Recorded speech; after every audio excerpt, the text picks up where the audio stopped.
Hi guys, welcome back to the channel. In this video, I'm going to be showing you how to view your recently viewed items through the Amazon app. But before I do that, please don't forget to like this video and subscribe to my channel. Okay, so to be able to see your recently viewed items through the Amazon app, first launch the app on your mobile device.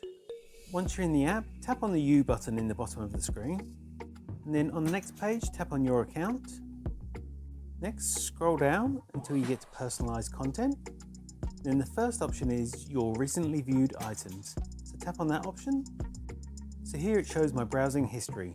So these items were viewed recently.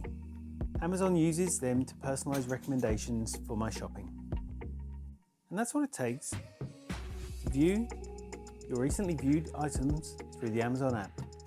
If you found this video helpful, I'd love it if you like this video and subscribe to my channel. Thanks for watching.